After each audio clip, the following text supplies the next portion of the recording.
అందరికీ నమస్తే అండి. Welcome to my world. It's Santosh world. మన ఛానల్లో టూర్ వీడియోస్ అంటే చాలా బాగా ఇష్టపడతారు, ముఖ్యంగా పుణ్యక్షేత్రాలకు సంబంధించి. ఉజ్జయినిలో ప్రతి సమాచారాన్ని వీడియో రూపంలో అందరికీ అర్థమయ్యే విధంగా అందిస్తూ ఉన్నానండి. మస్ట్ విజిటెడ్ టెంపుల్స్ చూస్తూ ఉన్నాము ఉజ్జయినిలో. స్వామివారి దర్శనానికి సంబంధించి అవన్నీ కూడా నేను షార్ట్స్ పెట్టానండి. ఫుల్ టూర్ కింద ఒక వీడియో అయితే ప్రజెంట్ చేస్తాను. ఇక్కడ ప్రతిదీ కూడా మీకు కూలంకషంగా అర్థం అవ్వాలి అని చెప్పి ప్రతి ప్లేస్ని కూడా చిన్న చిన్న వీడియోస్ రూపంలో పెడుతున్నాను. షార్ట్స్ లాగా పెడితే క్వాలిటీ దెబ్బతింటుంది అని చెప్పి. సో మనం ఏదైనా క్షేత్రానికి వెళ్ళినప్పుడు తప్పకుండా సందర్శించాల్సినటువంటి ఆలయాలు ఉంటాయి కదా, అప్పుడే క్షేత్ర పర్యటన కంప్లీట్ అవుతుంది కదా. అదేవిధంగా ఉజ్జయిని వెళ్ళిన తర్వాత మస్ట్ విజిటెడ్గా చూడాల్సినవి ఒక 6 నుంచి 7 వరకు టెంపుల్స్ ఉంటాయి.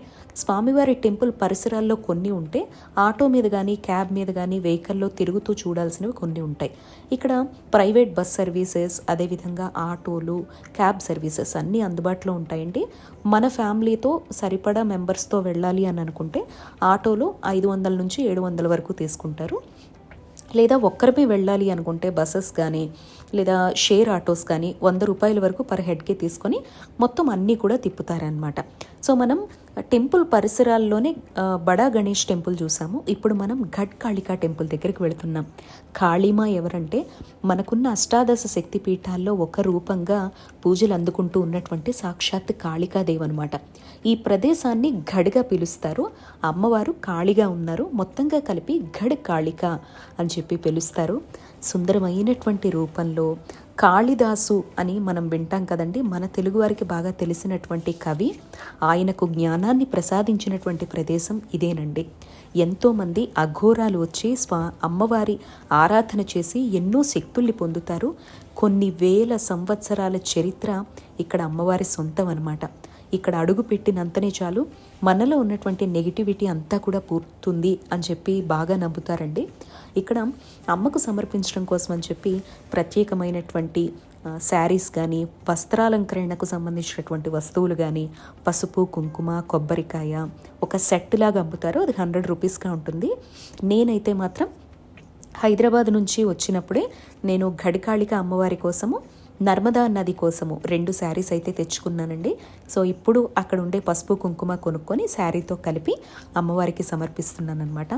ఆ శారీని వాళ్ళు తీసుకున్నారండి. నెక్స్ట్ డేనే కడతాము అని కూడా చెప్పారు. సో మీ నెంబర్ ఇవ్వండి, మీకు ఫొటోస్ పెడతాము అన్నారు. కానీ నేను అవసరం లేదమ్మా, నాకు మీ మాట మీద నమ్మకం ఉంది అని చెప్పాను. ఇక్కడ మనకు కనిపించేటువంటి కొన్ని వింతలు మీ అందరితో షేర్ చేసుకుంటానండి. ప్రపంచంలో ఎక్కడికి వెళ్ళినా కూడా మనకి మామూలుగా పురుషులు పండితులుగా ఉండటం, ఆలయాల్లో పూజారులుగా ఉండటం మనం చూస్తూ ఉంటాం. కానీ ఇక్కడ అది కూడా శక్తిపీఠంగా వెలుగొందుతున్నటువంటి అమ్మవారి పరమ పవిత్రమైనటువంటి ఉజ్జయిని క్షేత్రంలో ఘడ్ కాళికామాత టెంపుల్లో ఆడవాళ్ళు పూజారులుగా ఉండటం మనం చూస్తాం. వీళ్ళంతా కూడా వంశపారంపర్యంగా అమ్మ సేవకే అంకితమైపోయి ఉన్నటువంటి కన్యలుగా ఉండి వీరు అమ్మ పూజల్లో నిమగ్నమైపోయి ఉంటారండి.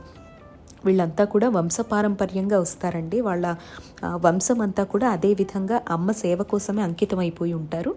వీళ్ళే ఇక్కడ పూజారులుగా ఉండి అమ్మ సేవలన్నీ కూడా, అమ్మ పూజాధికాలన్నీ కూడా నిర్వహిస్తూ ఉంటారు. నార్మల్ టైమింగ్స్లో అయితే, అంటే మనం వెళ్ళినటువంటి సమయంలో పెద్దగా క్రౌడ్ లేకపోవడం వల్ల ఆ పరిసరాలన్నీ నేను షూట్ చేయగలిగానండి.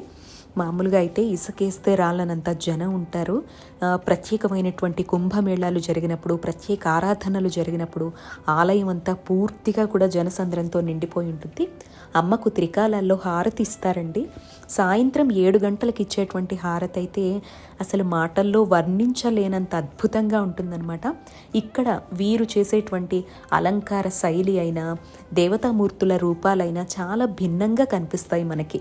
ఎక్కువగా ఆరెంజ్ కలర్తో పూసేయడం కానీ, వెండి రంగులో, ఈ వెండి రంగులో చూస్తే మనశ్శాంతి కలుగుతుంది అని చెప్పి, ఆరెంజ్ కలర్ రూపంలో చూస్తే మనం ఇటువైపు శక్తి స్వరూపాలుగా ఉన్నవారికి పసుపు ముఖానికి పూస్తే శక్తి కొంతవరకు కూడా మనం తట్టుకోగలుగుతాం ఎలా అయితే నమ్ముతామో, ఇటువైపు ఉత్తరాది వైపు ఎటు చూసినా, మీరు నార్త్ వైపు ఎటు వెళ్ళినా కానీ కొంచెం గమనిస్తే ఆ కాషాయపు రంగు అనేది హిందుత్వానికి ప్రతీక మాత్రమే కాదు, ఆ శక్తిని తట్టుకోగలిగేటువంటి శక్తి ఉంటుంది, పరమ పవిత్రమైందిగా భావిస్తారనమాట.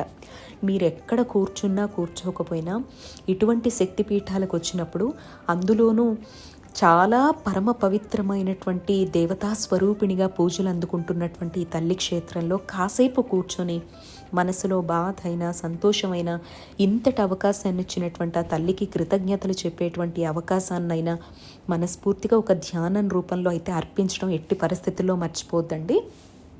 ఉజ్జయిని క్షేత్రం అంతా కూడా అఘోర తత్వంతో కూడి ఉంటుందండి. శివయ్యకు సంబంధించిన అనేక రూపాల్లో అఘోర రూపం కూడా ఒకటి. స్వామివారిని ఆరాధించేటువంటి వారు కూడా ఒక శక్తి కోసము స్వామివారి ఆరాధనలో నిమగ్నమయ్యేవారు అఘోరాలుగా మారి అమ్మ కోసం కూడా ఇక్కడ ఆరాధన చేస్తూ ఉంటారు. చాలా ఉగ్ర స్వరూపమైనా కూడా ప్రశాంత వదనంతో మన వైపే చూస్తూ ఆశీర్వదిస్తుందా అన్నట్టుగా ఉంటుంది ఆ తల్లి రూపం అయితే. ఇక్కడ శారీ అది అలంకారం కూడా చాలా బాగుంటుందండి. లోపల లక్ష్మీ సరస్వతి ఇద్దరు కూడా ఒకవైపు కుడిన ఒకవైపు ఎడమ వైపున ఉంటారండి. వాళ్ళ దర్శనం కూడా చేసుకోవడం మర్చిపోతూ. ఎటువంటి టికెట్లు ఉండవండి, ప్రశాంతంగా సర్వదర్శనం ఉంటుంది. ఫ్రీ టికెట్ అనమాట. లోపలికి వెళ్ళి అమ్మ దర్శనం చేసుకోవచ్చు, అమ్మకి పసుపు కుంకుమ సమర్పించవచ్చు. చక్కగా అక్కడ అమ్మేటువంటి సెట్లో ఒక కొబ్బరికాయ ఉంటుంది. ఆ కొబ్బరికాయ అనేది హుండీ దగ్గర పెట్టేశాము అంటే ఇటువంటి హోమగుండాల్లో నిత్యం కూడా హోమం జరుగుతుందనమాట. ఇటువైపు ఏదైనా మనం కొబ్బరికాయ కొట్టడం ఉండదండి. హోమాల్లో డైరెక్ట్గా దేవతామూర్తులకి మనం ఇచ్చినటువంటి కొబ్బరికాయ అయినా ఏవైనా వస్త్రాలైనా కట్టడమైనా లేదంటే వాటిని హోమాగ్నిలో సమర్పించి డైరెక్ట్గా దేవతామూర్తులకి ఆహారం కింద వెళ్ళిపోతుందనమాట.